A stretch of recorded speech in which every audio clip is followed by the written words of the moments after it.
Gabriel, Geraldo.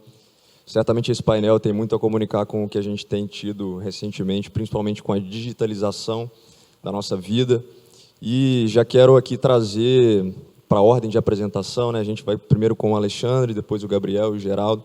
Cada um de vocês vai ter 9 minutos para poder fazer uma apresentação inicial. E depois a gente entra num debate, numa conversa interessante. Alexandre, fica à vontade. Boa tarde, pessoal. Grande prazer estar aqui. O Flow Podcast é provavelmente o podcast de maior sucesso no Brasil. Imagino que muitos devem ter visto alguma coisa deles. São dois entrevistadores bastante improváveis, Igor e Monark, que durante 2, 3 horas de conversa regada a bebida, às vezes charuto, às vezes cigarro, sei lá o que mais, entrevistam personalidades muito diferentes. Seja artistas intelectuais, escritores, cantores, políticos, já passou por lá Guilherme Boulos, e Haddad, e Amoedo, e Moro, e tantos outros. Então, o Flow é uma das principais praças de liberdade de expressão e conversa no Brasil. Uma praça tão rara, tão preciosa no meio de tantas bolhas de verdades aí isoladas e separadas. Realmente é um local interessante.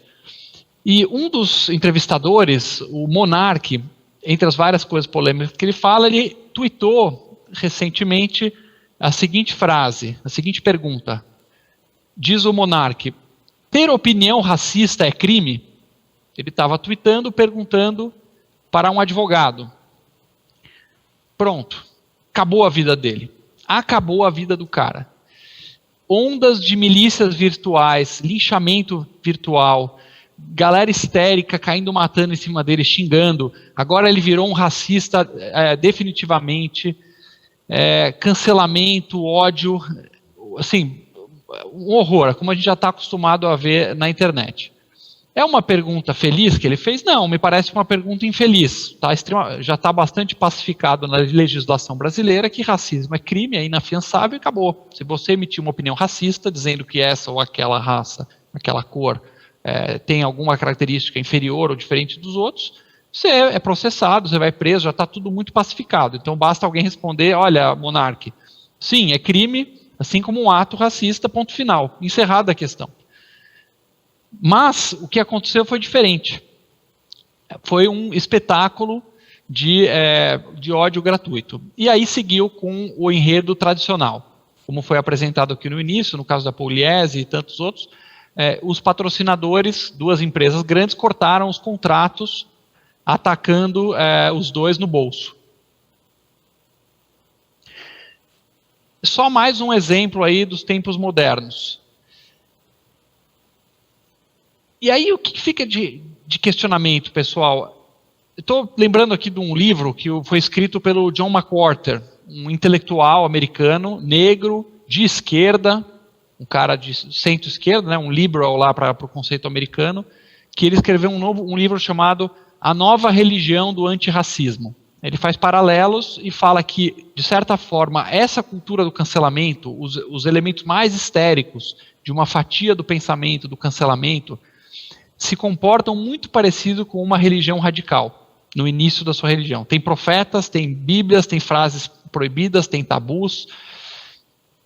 E você começa a perceber isso até quando a esquerda moderada começa a ficar assustada. O Steven Pinker, o autor do Novo Iluminismo, fez várias manifestações a respeito, ele é um cara de centro-esquerda, começa a ficar preocupado. A própria centro-esquerda, assustada com o radicalismo e a violência, a virulência dessas patrulhas. Então, isso vem na esteira, obviamente, das mídias digitais. A gente está falando do contexto de redes sociais, de mídia digital, de militância virtual, de bolhas, de ecos de caixas de verdade, em que você fica lá na sua bolha, recebendo reforços da sua mensagem e vai se radicalizando. Então, acho que uma coisa que, como toda a tecnologia, isso aqui é até batido falar, assim como tem lados positivos da tecnologia, você tem a descentralização do discurso, isso é muito bom, a informação descentralizada, distribuída. Você antigamente tinha aí 4, 5 pessoas, cabia na palma da mão a quantidade de pessoas que pautavam o discurso no Brasil. O que você pensa, o que você pode falar, eram poucos grupos de mídia, hoje está descentralizado, isso é ótimo. Por outro lado, as mídias digitais, como a gente sabe bem, elas amplificam muito a radicalização desse fenômeno, que é basicamente, na minha opinião, a gente pode falar isso um pouco mais à frente nas questões, mas é o velho conceito de esquerda travestido. Então é aquela velha extrema esquerda que tinha aquela disputa econômica, né? Ó, tem proletário, tem burguês, e a vida significa você, proletário, querer matar ou tomar as coisas dos burgueses, e aí sim vai ser tudo feliz e igual, e votem em mim, e me deem dinheiro, me deem poder, porque eu vou fazer a revolução. Então é a disputa de poder, basicamente. Esse discurso está furado, acabou, em 100 anos de comunismo não funcionou em lugar nenhum, é uma falência total, e eles foram transmutando esse discurso, em vez de ser proletário e burguês, agora é minorias autorizadas, oficiais, aprovadas, desde que sigam a cartilha e que sigam os princípios lá do grupinho, versus o cara comum que não está em nenhuma dessas minorias, né? A sagrada trindade de antirracismo, de anti-homofobia e de antimachismo, né? Então, se você não seguir a cartilha, você é massacrado e você não pode falar, você vai ser cancelado. Esse que é o sintoma atual, na minha opinião. Isso é péssimo, você está falando de histeria, de cancelamento, de fervor ideológico, e tem sido muito pior o problema pela reação do mundo corporativo. Então, basicamente, foi citado aqui um caso muito bom da época de um banco, certo? Que saiu uma notícia com uma subsidiária do banco, uma empresa investida só com pessoas brancas na foto, que sim revela um problema socioeconômico no Brasil muito grave, que tem que ser tratado, com certeza. Mas qual foi a reação dessa empresa, assim como os patrocinadores do Flow, né? A palavra técnica para dizer como o mundo corporativo está reagindo é cagaço. Basicamente, estão com cagaço. A empresa está lá falando, meus lucros, minha proteção, não quero confusão. Ainda que você veja que é uma causa nobre, poxa, a pessoa ela não foi racista de jeito nenhum. A frase do Igor, do Monark, é só ver as manifestações dele no Flow. É ridículo falar que o cara desse é racista por fazer um questionamento como esse. Mas você, por garantia, porque tem gente gritando aqui, nem que seja uma minoria barulhenta, vamos cancelar e vamos cortar o contrato. Você está exacerbando o problema, porque você tem milícia digital por aqui, cancelando o cara. Você tem empresas cancelando contratos por puro cagaço, por medo. Realmente, sim, ajoelhar no milho, pedir perdão por existir, enfiar a cabeça no buraco igual avestruz, e a gente vai deixando esse espaço vazio, cada vez mais vazio para os radicais. Então, esse é o cenário, na minha opinião, atual, uma mistura de corporações amedrontadas, com milícias virtuais e esse discurso cada vez mais radicalizado, exacerbado por câmaras de eco virtuais. E aí a solução, que a gente também pode entrar mais à frente, um pouco mais no detalhe, na minha opinião, ela passa necessariamente por a gente parar de pedir desculpa. Parar de pedir desculpa por existir. Então o cara fala, você é racista.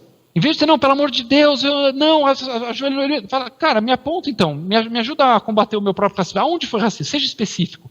A gente tem que ser específico. Porque a hora que você é específico, você começa a demolir e dissolver certas gritarias. Então, ok, aonde foi? Não, é geral, não tem um exemplo. Mas dá um exemplo. Você não tem um exemplo para mostrar? Aonde que foi homofóbico? Aonde que foi machista nesse caso? Né? E se é o caso, vamos corrigir. Mas tem que ser específico. E não parar de pedir desculpas e retomar um pouco dos valores da liberdade. Alexandre, tá conseguindo me ouvir? Que é basicamente os princípios da liberdade, a igualdade entre as pessoas absoluta perante a lei, reforçar isso. Né? A gente quer um mundo Alexandre, em que a cor da pele seja tão irrelevante quanto a cor do cabelo, ou a cor do olho da pessoa. Esse é o mundo, pelo menos, que a gente quer construir no futuro. E não um mundo de grupinhos cada vez mais ressentidos, em que a ação gera reação. Então, grupos histéricos de militância geram pessoas ressentidas silenciosas, inclusive votando em candidatos aí, populistas, candidatos que conseguem canalizar esse ressentimento. Né? Um grande encontro no centro talvez seja mais interessante do que essa guerra permanente de bolhas. Obrigado. Boa, Alexandre. Eventualmente eu vou ter a ingrata tarefa e a difícil tarefa de interrompê-los em determinado momento para a gente poder ter um bom andamento aqui do fórum. Mas o Alexandre conseguiu utilizar o tempo dele de forma adequada e vou passar já para o Gabriel utilizar o tempo dele, por gentileza. Beleza. Tem uns slides aqui, me deram até um negócio. Vai botar uns slides aqui nas laterais. Cadê? Era para estar aparecendo os slides aqui, gente? Acho que vamos botar. Tá bom, vai aparecer, perfeito. E aí, gente, muito bom. Estou muito feliz de estar aqui. Meu nome é Gabriel Guimarães, eu sou aqui de Vitória, no Espírito Santo, então fico feliz de voltar. Minha família toda é daqui, e eu estudei no IFES, na Escola Técnica. Depois me mudei para os Estados Unidos e estudei em Harvard, fiz ciência da computação lá. Logo depois de Harvard, eu criei uma empresa no Vale do Silício chamada PageDraw, que é uma empresa na área de ferramenta de desenvolvimento de software, para melhorar a vida de desenvolvedor de software, que é uma coisa que eu gosto muito. E eu vendi essa empresa para o Brex, que é uma fintech lá nos Estados Unidos. Faz 3 anos isso, e entrei no Brex quando tinha umas 30 pessoas. E, para quem não sabe, hoje o Brex está com 1.000 pessoas, valendo 12 bilhões de dólares em 3, 4 anos. O que, para mim, tem sido uma experiência incrível, tudo que eu aprendi lá. Mas hoje, como a gente vai falar de liberdade e tecnologia, a coisa mais relevante, pelo menos na minha cabeça, que eu queria trazer, é a ideia de blockchain e de criptomoedas. Eu sei que isso é um assunto muito que as pessoas não se aprofundaram muito ainda, é um negócio muito novo, é um negócio, cara, o que é isso? É pirâmide ou não é? Como é que funciona? Para que serve? E nos últimos meses desse ano, eu costumava ser muito cético em relação a esse assunto também, eu não entendia direito, achava que era só um negócio meio pirâmide. E esse ano eu comecei a estudar, comecei a tentar entender o que é esse negócio de blockchain, para que serve. E hoje eu trouxe para vocês 3 formas que cripto vai mudar o mundo, na minha opinião, tá bom? E isso veio dos meus estudos, conversando com gente que sabe muito mais do que eu, mas vou tentar passar isso um pouquinho para todo mundo. Então, o primeiro, e esse eu já entendia um pouco antes de começar a estudar, é novos sistemas financeiros. Então, criptomoedas é meio que esse negócio de Bitcoin, de Ethereum, são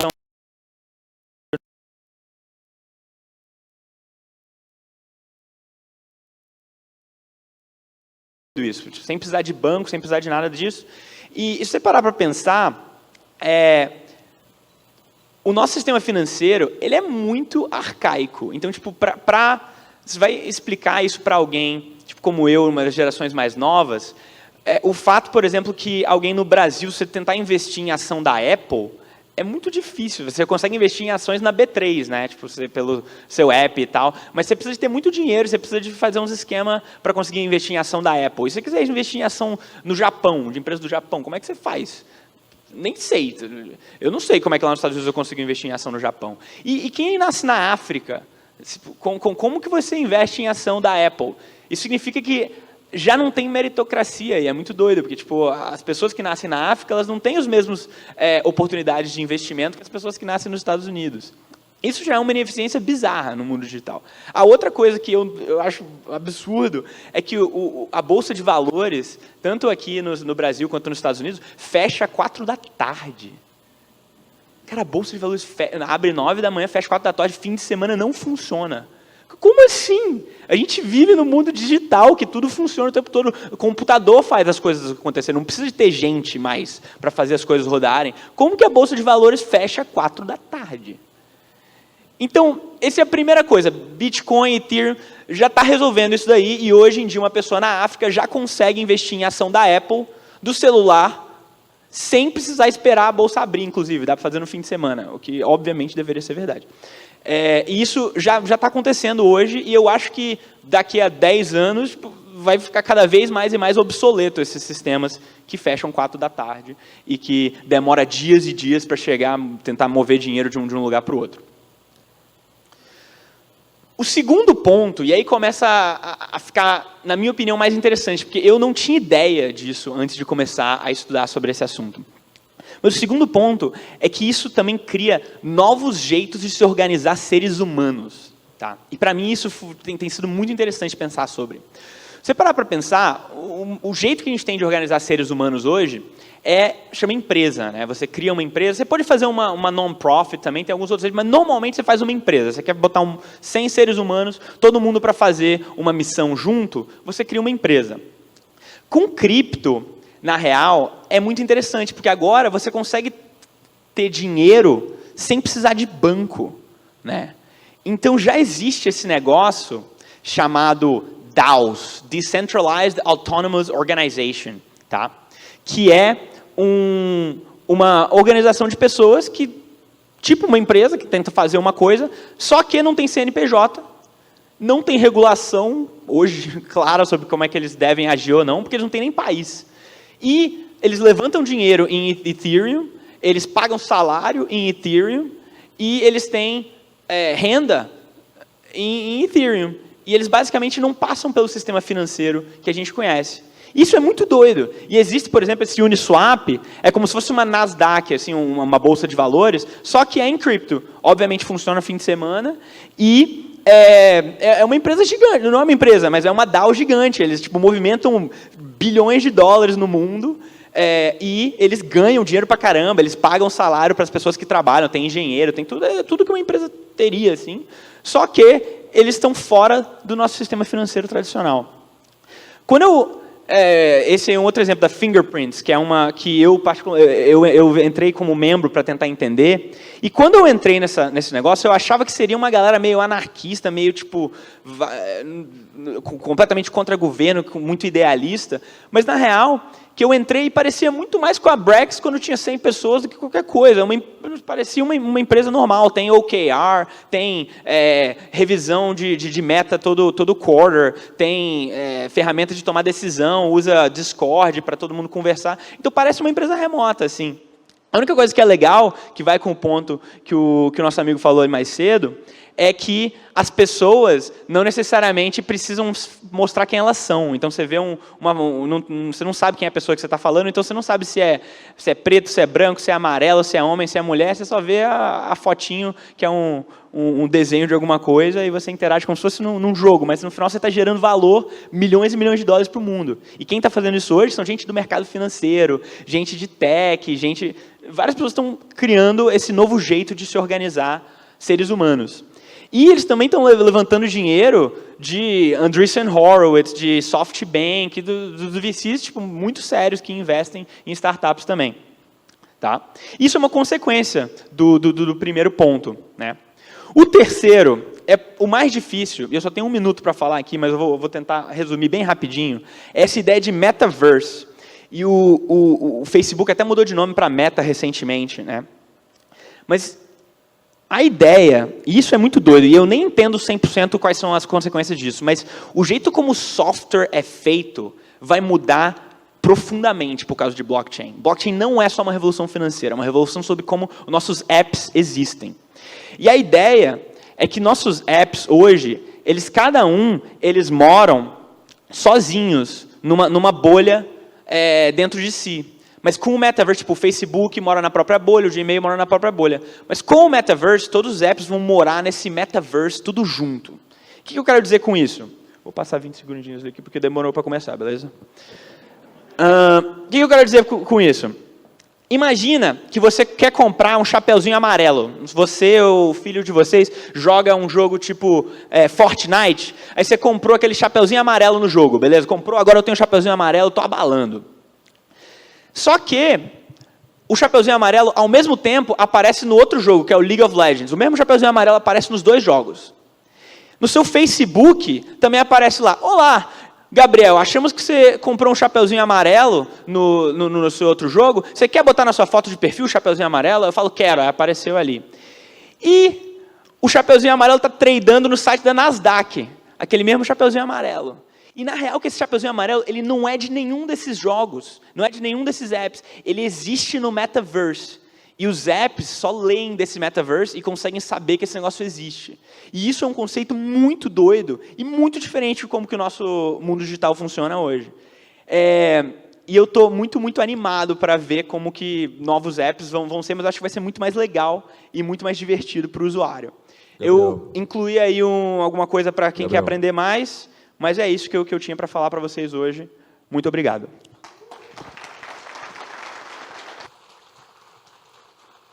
Certamente a gente vai explorar um pouco mais desse tema. Vou passar a bola já para o Geraldo, para a gente otimizar o nosso tempo aqui. Geraldo. Legal, legal. Primeiro, obrigado por me convidar. É um grande prazer estar aqui conversando. Já adorei os papos que eu ouvi. O que eu tenho a trazer aqui para provocar o começo do nosso papo é que a tecnologia, normalmente assim, a tecnologia ela aparece, ela ganha tração porque ela faz bem para a sociedade. Ela, de maneira líquida, aí, quando a gente está falando, ela tem um benefício muito claro e ela ganha tração por conta disso. E a rede social muito claramente gera esse benefício da gente daqui um dia chegar no metaverse, a internet com essa coisa do Gabriel falando do blockchain vai virar uma coisa de fato assim cotidiana na nossa vida. A gente acha que o celular é cotidiano na nossa vida, a gente não viu ainda o que é a internet depois do blockchain, né, Gabriel? Então tem muita coisa boa, mas como toda tecnologia, ela sempre começa muito imatura e existem, como tudo na vida, existe sempre um balanço, existe sempre algum malefício que vem junto. Acho que um exemplo auxiliar dessa conversa aqui que a gente está tendo, mas que é parecido, está no mesmo universo, a gente viu aqui os Facebook Papers, né? A rede social, que a gente tanto gosta, que a gente tanto se engaja, que a gente tanto se comunica, que foi tão importante para a gente na pandemia, é a mesma rede social que o próprio Facebook tem estudos que está causando vício em adolescente, depressão, é quase uma nova droga dessa nova época. E aí a responsabilidade da gente como sociedade é quase inevitável que, com o tempo, a gente consiga lidar com os benefícios da tecnologia e mitigando os malefícios, né? Essa questão toda do Facebook Papers tem que ser tratada, a gente vai lidar como sociedade, vai chegar a algum lugar melhor. Eu tenho sempre esse otimismo a mudança, ela é sempre alguma coisa para o bem. Eu não acredito que a gente como sociedade tá indo para um caminho ruim no longo prazo, está sempre para um caminho melhor. E eu acho que essa questão da rede social e de como a liberdade ela acontece, essa questão do cancelamento, ela está no mesmo fenômeno. Estamos vivendo uma tecnologia que é super recente em termos de adoção, e como o Alexandre bem falou, ela, pelas características, pelos incentivos que essa tecnologia tem, ela gera incentivos a gerar extremos, a gerar pessoas nas bolhas dos extremos. Essas bolhas dos extremos, elas eventualmente podem fazer mal para a sociedade em vários aspectos. O Alexandre falou muito bem essa questão do cancelamento, e assim, do ponto que eu tenho para falar mais, que eu acho do cancelamento, é essa coisa de anular o outro. Mais do que anular o outro, é anular o debate. Anular o debate com um grito ou uma coisa similar, um Twitter bem mal educado, que equivale a um grito, e achar que o grito cala, o outro cala o que o outro está dizendo. Eu sou completamente alinhado e acho que é resultado do processo de amadurecimento, esse cancelamento que anula a expressão, que anula o debate, que não permite debater, é algo que nós, como sociedade, temos que passar para a gente usar a rede social só nas partes positivas. Acho também que tem outros lados, essa coisa o lado contrário do cancelamento. A rede social, como parafraseando você, a dessa, Alexandre, ela trouxe cobrar direitos todo autorais, mundo tem né? voz. A rede social, todo mundo tem voz agora. Inclusive pessoas que eventualmente fazem manifestações irresponsáveis que eventualmente pode causar morte de milhares de pessoas. E assim, como vai lidar com essas pessoas? Não é cancelando, mas eventualmente desde sempre no nosso mundo civilizado, a gente desde sempre não, mas assim, sempre a gente tem esse objetivo como sociedade, né, de de ter livre manifestação, da gente ter liberdade de expressão acima de tudo, mas não quer dizer que a gente não se responsabilize eventualmente pelo que a gente fala, pelo que a gente faz. A gente, como sociedade, a gente se responsabiliza pelo que fazemos e falamos, e eventualmente na rede social está tendo ao mesmo tempo que tem o cancelamento, tem em alguns momentos tem uma impunidade sobre algumas manifestações que eventualmente geram algum malefício para a sociedade que a gente não está lidando. Moral da história, assim, eu vou entrar nesse debate agora aqui com vocês, acho que uma pessoa, exatamente, não vejo o mundo como a escolha de dois extremos. Acho que em qualquer dos dois caminhos tem sempre algo que pode estar exagerado, e é só debates como esse que estão sendo criados aqui e que vão fazer com que a gente, como sociedade, chegue numa maturidade que a gente tira só o bem das novas tecnologias e na medida em que elas se amadureçam. Bom, para iniciar, o meu ponto é esse, e agora vamos conversar, o papo vai ser ótimo. Muito obrigado por ter me convidado.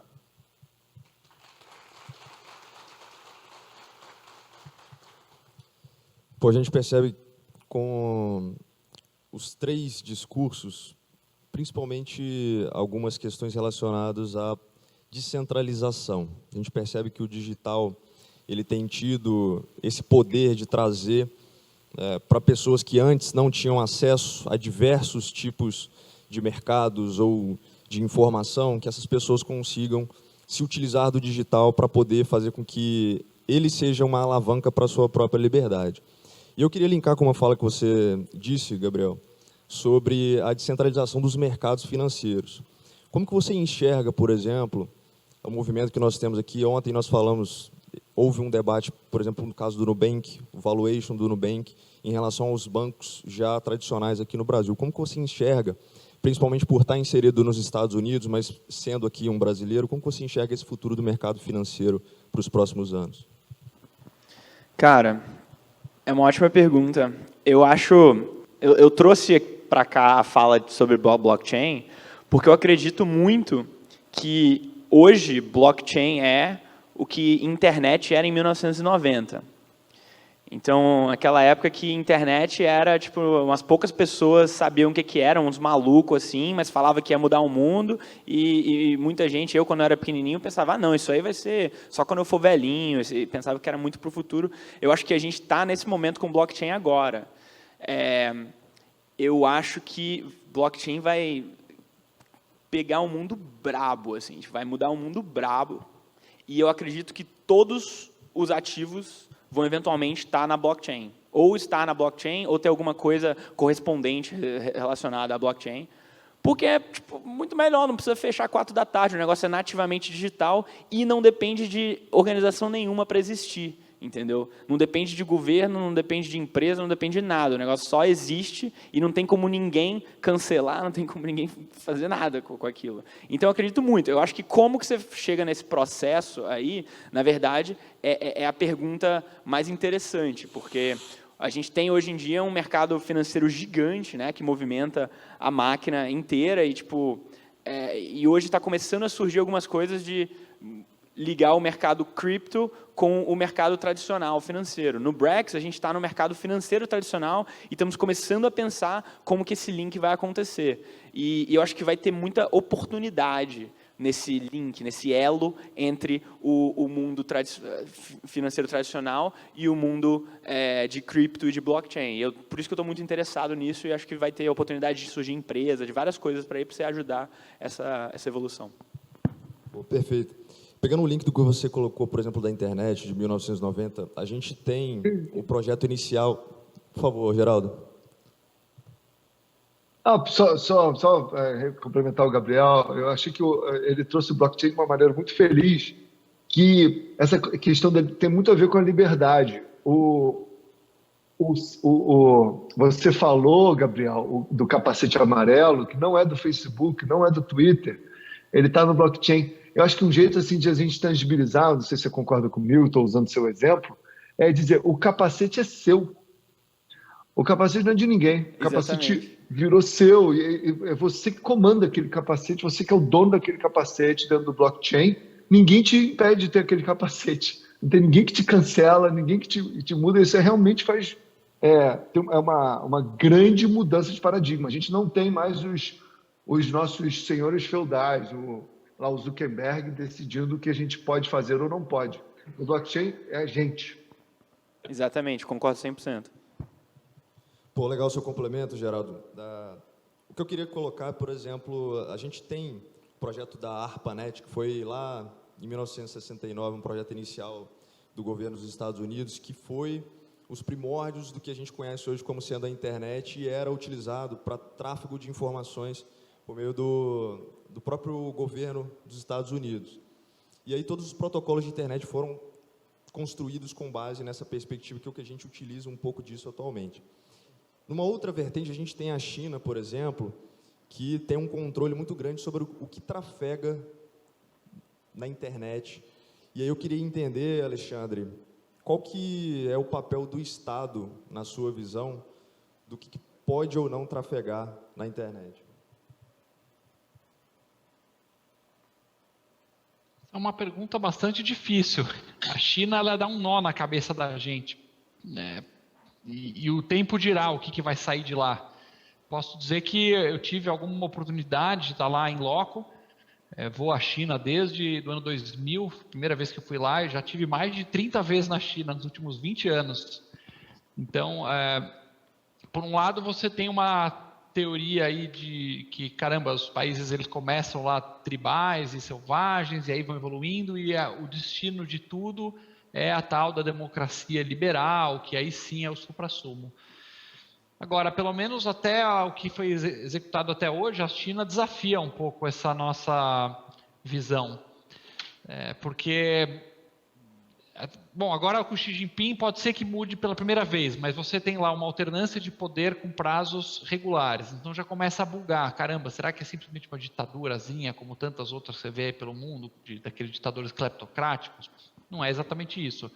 Entrega de resultados econômicos, espetacular. O país foi de miserável, jogou fora a economia planificada socialista, abraçou o livre mercado do ponto de vista econômico e se tornou a maior economia do mundo. Infraestrutura crescendo, as coisas funcionam bem. Deve bater em algum teto em breve, e à medida que vai recrudescendo esse controle do governo por parte da sociedade, com o score de cidadãos, com perseguição a grandes grupos empresariais. Você viu aí, por exemplo, um Jack Ma, o dono do Alibaba, meio que fugindo teoricamente, oficialmente, ele foi fazer uma viagem para a Holanda. Você vê um Jack Ma entrando no iate dele, indo para a Holanda, fazer, teoricamente, uma viagem, mas as ações da empresa dele desabaram no mesmo dia. Foi feita uma leitura, né? Será que esse cara está sendo perseguido e está querendo se mandar da China? Será que os direitos de propriedade estão garantidos? Então, é uma grande incógnita lá. E até hoje, os modelos autoritários, eles acabaram entrando em colapso em algum momento. Agora, a China levou isso a um ponto de tanta sofisticação, com esses controles sociais, com o maior número de desenvolvedores formados do planeta Terra hoje, a maior área de engenharia, avançando em tecnologia, que a gente fica realmente muito duvidoso do futuro lá. Adoraria poder fazer previsões aqui mirabolantes, mas qualquer um que se arriscar sobre a China vai estar pisando em terreno muito duvidoso. Eu estou colocando só algumas provocações, algumas coisas que quebram um pouco o nosso lugar comum, de que é autoritário, então não funciona, a democracia é melhor, mas, cara, o jeito como o Partido Comunista funciona lá, a forma como é organizada, a forma como existe na prática a meritocracia nos cargos públicos, a forma como você vê os líderes ano a ano, quer dizer, a cada década, né? Sei lá, o Xi Jinping, o Hu Jintao, o Jiang Zemin, todos os presidentes, e você vê o currículo, o preparo dos caras, e você fala assim, o presidente do Brasil não seria contratado nem para faxineiro lá na China, tá? Não tem qualificação para isso. Então a gente começa a ficar um pouco bugado ao reconhecer esses prós e contras que tem nesse modelo. Alexandre, é interessante você comentar sobre isso, que a gente tem tido vários casos recentemente que acabam bugando um pouco a nossa mente, principalmente do quão avançado a tecnologia tem impactado as nossas vidas e principalmente como que a gente tem algumas surpresas ao longo dessa digitalização, né? Recentemente a gente teve 2 casos em que a assistente virtual da Amazon, a Alexa, ela foi utilizada como assistente de acusação, ou seja, como testemunha, em 2 processos de supostos assassinatos.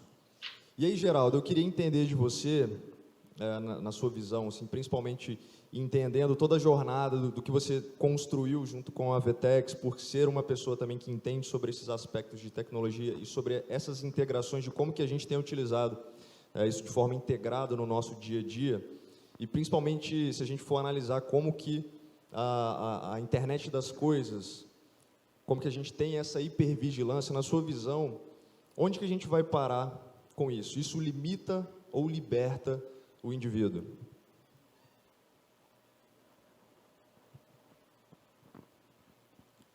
Você está mudo. Geraldo, acho que você está mudo. Ainda não. Você está mudo. Desculpa, estou de volta. Essa questão da privacidade, ela naturalmente é muito importante. A privacidade, temos o direito a ela, todos nós, um direito individual. Mas ela não é a questão, não é a questão que está sendo, acho que não é o cerne da questão. Acho que o cerne da questão são os incentivos para quem a gente está abrindo mão da privacidade tem. Nesse sentido, né, a gente está abrindo mão da nossa privacidade em troca a gente está pagando com a nossa privacidade para receber os serviços. Me parece que na maturidade não vai ser assim. Eu acho que nesse sentido tem muito a ver com que o blockchain do Gabriel, a nossa informação pertencer a gente, o capacete amarelo pertencer a nós. E a gente não vai precisar vou chamar de um broker, um corretor de informação para a gente, e por consequência a gente não vai precisar pagar para ele indiretamente, através de propaganda e comprando, e eventualmente ele acessando dados sobre nós que a gente não está confortável em fornecer.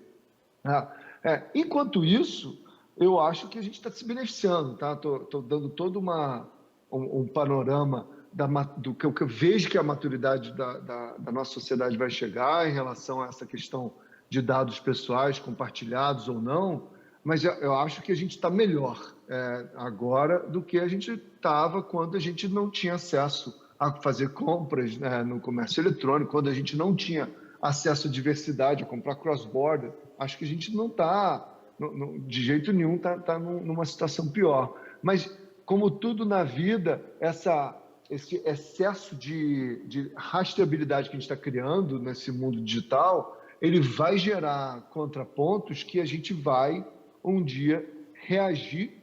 E eu acho que vai reagir a gente com mais... nós como indivíduos, querendo mais transparência e, de fato, vendo valor no dado que a gente está entregando e, eventualmente, comprando serviços de recomendação, não ganhando, vamos chamar assim. Boa, Gabriel, você consegue complementar um pouco dessa resposta, entrando um pouco mais, já que faltou um pouquinho de tempo ali sobre o metaverso, como que você enxerga isso, por exemplo, em relação à privacidade, até mesmo o anonimato na internet e a falta, talvez, de responsabilidade, né, de conseguir responsabilizar pessoas por eventuais atos criminosos e até mesmo por conta dessa conexão? Como que você enxerga isso? Acho que é uma ótima pergunta. Eu concordo 100% com a ideia que é a mesma coisa do capacete amarelo. É isso mesmo.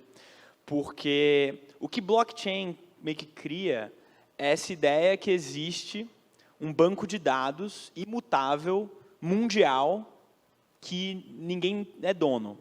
É meio que isso. E é um negócio muito poderoso. Então, se você chegar nesse banco de dados imutável, mundial, que ninguém é dono, nenhum governo pode fazer nada, ninguém pode fazer nada com aquilo, e você botar, isso aqui é meu, isso aí vai ser seu para sempre, entendeu? E eu acho que já está começando, na verdade, tem um browser chamado Brave, que é até bastante famoso e está ganhando tração, que você é dono meio que dos ads que você está assistindo, e se você assistir ads, você é pago por isso. E você recebe em cripto hoje. Então, ele é tipo o Google Chrome, só que você só vê ads se você quiser. E se você vê os ads, você ganha dinheiro. Eu acho que também a outra coisa que vai acontecer é que esse negócio de login no computador, no mundo digital, é horrível. Tipo, você tem um login de não sei o quê, e já está melhor, porque o Google tal fez um login que você usa de e-mail para várias coisas e tal, e está um pouco melhor. Mas eu acho que ainda está meio horrível. E eu acho que na maturidade, o que vai acontecer é que, com tudo ficando na blockchain, o seu login é a sua carteira. Ou você pode ter até várias carteiras e tal. E na sua carteira, você vai botar todas as suas coisas, na sua carteira de blockchain. Você vai botar seu nome, seu endereço, seu telefone, tudo seu vai estar lá, seus cartões de crédito, se você quiser, qualquer coisa. E essa carteira já vai ter dinheiro, porque dinheiro é uma primitiva, né, da blockchain, obviamente. E aí, o site ou o app ou o que você estiver usando vai te pedir: eu quero acesso a essas 3 coisas. Essa é a minha contrapartida. Isso já está começando a acontecer com o iPhone, com essas coisas, só que eu acho que isso vai ser ainda mais amplificado nesse mundo com blockchain e etc., por causa da ideia de você ser o dono do chapeuzinho amarelo. Boa. Eu queria trazer um pouco mais do aspecto empresarial de vocês, empresas extremamente relevantes na nossa atualidade, com muita bagagem. E eu queria trazer, Alexandre, você comenta num vídeo recentemente do 5º valor da Multilaser, né, que é a liberdade. E aí, no vídeo, eu me lembro que você comenta, por exemplo, que essa liberdade ela deve vir junto com a responsabilidade do indivíduo, né? Você só consegue fazer com que aquele indivíduo, de fato, seja livre a partir dessa responsabilidade individual, que é um valor do Líderes do Amanhã. E eu entendo também que essa responsabilidade individual ela vem junto com o sentimento de dono, que é um valor da Brex, que eu achei também bem interessante. E aí eu queria saber, Alexandre, como que você consegue, por exemplo, na Multilaser, trazer essa perspectiva, já que você tem muito da parte de fabricação, né, de pessoas de terem que estar ali fisicamente, presencialmente, para produzirem os produtos, como que você consegue trazer um pouco dessa parte boa do digital, sem que a gente perca também um pouco do burnout, enfim, para aqueles profissionais que conseguem ter essa possibilidade de trabalharem de forma remota também? Então, aqui a gente está falando de cultura. Cultura de empresa é a coisa, na minha opinião, mais difícil que existe de reproduzir, mais difícil de mudar, mais difícil de criar. E eu não estou falando aqui cultura enquanto um monte de frase bonita na parede. Né? O que tem de empresa no cemitério que colocou lá as frases da moda na parede, ele é espírito de dono, responsabilidade, integridade, não sei o que acaba sendo, nossa, nós chegamos aqui ao nosso deck de cultura, que acaba ficando tudo mais ou menos parecido. Cultura é realmente a alma da empresa, como as pessoas realmente se comportam, o que elas realmente acreditam, quais são as escolhas difíceis que elas fazem a hora que são deparadas com escolhas difíceis. É uma luta constante, eterna, na minha opinião. Você construir uma cultura em que você tem de um lado a entropia, que é a capacidade, a tendência do universo em desfacelar tudo que existe. O universo está sempre sendo desfacelado e a gente, como empresa, tem que tentar reforçar e alinhar as pessoas na cultura. Nós temos 7 grandes pilares da nossa cultura. Uma delas é a liberdade. A gente tenta traduzir isso em ações práticas e muita coerência. Então, coerência, fazer perguntas, mais coerência, praticar, aguentar o tranco quando dá ruim, ser fiel à cultura. Por exemplo, nós temos aqui, eu citei até um caso, nós temos um showroom que estava na empresa, onde tinha os produtos e tal, e o pessoal mostrava os produtos para os clientes. E aí a gente ia reformar, fazer um showroom bem maior, e o pessoal falou, bom, precisamos pegar os produtos da Multilaser, embalar tudo, colocar num caminhão, e a gente vai mandar para um depósito, o produto vai ficar lá no depósito, e quando o showroom estiver pronto, reformado, ampliado, a gente traz os produtos de volta no caminhão, desembala e coloca. A equipe de marketing que estava à frente desse projeto, na hora pensou, caramba, será que não tem alguma ideia melhor para a Multilaser? E aí eles descobriram que no prédio nosso, em outro andar, tinha uma sala para alugar. A pessoa não teve dúvida, foi lá, pegou o seu cartão de crédito pessoal, não pediu autorização para ninguém, alugou a sala, passou no cartão pessoal, sabendo que a empresa iria apoiá-la nessa decisão, que tem o reembolso da Multilaser, que por sinal não tem aprovação gerencial. Então, se você precisar gastar alguma coisa para o bem da empresa, você vai, gasta e não tem bênção de chefe. Não tem. Se gastou errado, depois você se explica, tal, a gente alinha e orienta. Alexandre, mas o cara só pra- pode ir lá e gastar e depois ele vai e pede o reembolso. Só pra Então a gente pessoa foi conseguir- lá, alugou a sala, baixou os produtos, não precisou embalar Alexandre? nada, gastou 1/3 do custo que a gente ia ter e salvou aí, nesse caso, os R$40 mil para a empresa. Sem pedir Alexandre? autorização de ninguém. Então, esse caso me deixou super Alexandre? feliz, porque eu acho que é um bom exemplo de liberdade, de autonomia na prática. Agora, se a empresa tiver 1 milésimo de olho torto para esse cara, ou para essa moça, no caso era uma moça, um olho torto, pô, mas você não alinhou, você não aprovou, pronto, você destruiu. Então, escrever na parede liberdade é muito fácil, toda empresa pode. Alexandre? Agora, você ter colaboradores empoderados, aí que realmente na prática, né, assumem o papel de dono e tomam decisão pela empresa, arriscam realmente e são apoiados tanto no Alexandre, erro quanto no infelizmente acerto, eu vou ter isso que que te eu acho que é a parte interromper. difícil. Sei que você tem muito conteúdo para poder passar para a gente, infelizmente eu vou ter que interromper. A gente está chegando aqui nos momentos finais. E eu queria fazer só uma última pergunta para o Geraldo. Geraldo, você comentou recentemente, quando você estava na Bolsa de Valores de Nova York, você comentou que o real valor do que estamos fazendo aqui vive na possibilidade que agora está sendo criada por nossas imaginações. Em 30 segundos no máximo, o que você enxerga para o futuro daquilo que você gostaria de tirar do seu imaginário e trazer para o mundo real? Eu vejo um varejo completamente reinventado, um varejo que é ao contrário tem uma evolução, obviamente a gente, na rede social a gente vê as pessoas, tem grandes ícones, né? No varejo tem a Amazon como um grande ícone, mas esse mesmo varejo, essa mesma tecnologia que possibilitou a Amazon existir, ela vai possibilitar milhares de canais para pequenos e grandes varejistas, para pequenas e grandes marcas, e vai possibilitar que cada pequeno e grande varejista e marca tenha um nicho muito específico, muito único, e ninguém vai conseguir bater eles nesse aspecto. Para aquele nicho, para aquele tipo de cliente. Geraldo, E aí, o sonho grande que eu vejo é conectar todo mundo. Eu sei se é uma tarefa muito dura, a gente tem muitas perguntas, inúmeras perguntas que a gente gostaria de fazer, até mesmo para o Gabriel, que está aqui presencialmente. Gostaria de agradecer imensamente a participação de vocês, Alexandre, Gabriel e Geraldo. A gente agradece muito a participação de vocês e a gente gostaria de encerrar esse painel aqui com uma entrega com o Gabriel aqui presencialmente, mas simbolicamente Alexandre e Geraldo. Muito obrigado pela participação de vocês. Muito obrigado. Obrigado, muito obrigado.